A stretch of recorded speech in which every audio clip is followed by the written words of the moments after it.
Truth505, Channel 27, hanging out here with Mr. Steve Torres. Steve, what brings you to this public hearing tonight? We've attended several public meetings, including city council meetings, police oversight committee meetings, rallies. We think it's very important for us to attend as many of these meetings as possible and to try and educate the citizens of Albuquerque with what's going on, and to try and put as much pressure as we can on APD and on the city administration to take a very hard critical look at what's going on within our city, within our police department, and to try and make some necessary changes. It's clear that we have a problem here. Chief Schultz himself acknowledged that. We have a serious problem within our police department, and something has to be done to try and rectify it. Do you think some of the police maybe pull over people and just trying to make more money for the police so they can get paid? You know, I mean, it's like a job like that. Anything like that?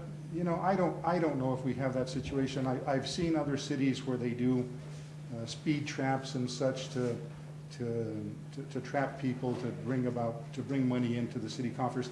I don't know that we have that situation here. I think it's much more serious than that. I think we have some police officers who are out of control. And I wonder what would be a good way, to, as the public, to talk to these officers. Obviously we have the video here, we're having a conversation, but what more can we do as far as community members to get other people active that might not know about these situations? There's lots of information online. You can look all of the information presented here this evening. 95% of it you can find it on the internet, online. There's all kinds of internet sites and blogs that you can go to if you're interested in finding out what's been going on in APD not just for the last year and a half, for the last 20 years. The problems have become more serious and more significant in the last 20 years, but these aren't new problems. These problems have been going on since previous administrations.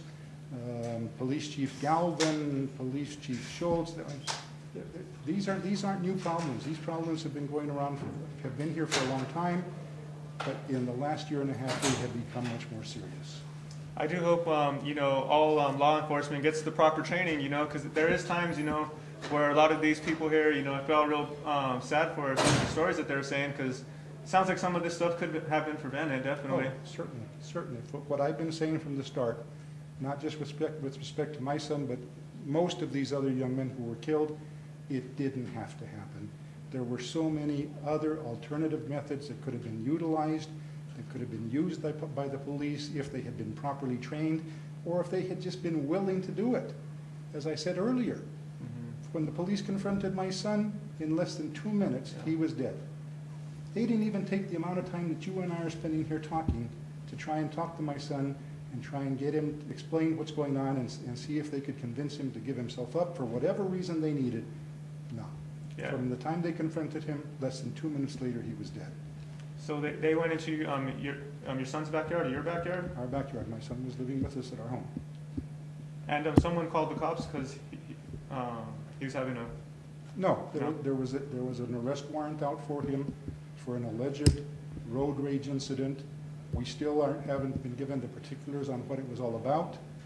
We don't know if it was true or not, but it appears that there was a valid arrest warrant. We're not disputing that, but they didn't have to shoot him. Yeah.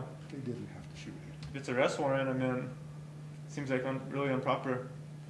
Any last comments, to maybe the viewers, anybody that might be watching this video right here, as far as this whole fiasco that we have here in APD with all these shootings? Again, educate yourselves, learn what's going on, and then do something about it. Contact your city councilors, contact the mayor's office, do something about it. Make a stand and make your voice heard. Yeah, definitely. We've proven that it can make a difference. I think we should have some kind of union or something, unionize or organize, something in that nature where, we let the community know that we're not going to stand for this. That would be definitely something, that we should come up with something like that. Maybe get an organization to stand behind it. That's part of what we're looking at. That's part of what we're looking at. I know the Southwest Organizing Project, they have been in the past, certain topics like, police having guns in schools, things like that.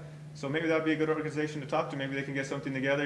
We you know, shut down downtown for a day or two, you know, just, we ain't moving until, you know, we want to see 2 months without no police shootings and see if that's gonna, you know, if a policeman is in danger, I can see that situation, but some of these hearings, I mean, things that we heard today was just unbelievable. I mean, most of these young men were unarmed. Several of them had their backs to the police. One of them was walking away from the police when they were shot. so we definitely need to educate ourselves. Let's try to organize something, you know, and let's take a stand, because I don't want to be the next victim, and I know, you know, anybody watching this video don't want to be the next victim. You know, I believe in self-defense. You know, I believe we have the right to bear arms.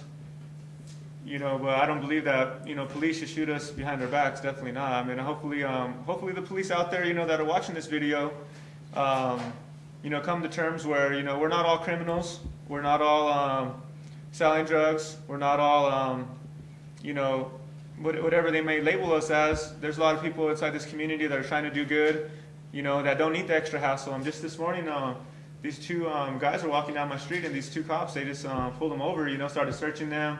You know, I filmed it, and I'm happy I didn't get shot when I filmed it, because they could have mistaken my camera for a gun, you know?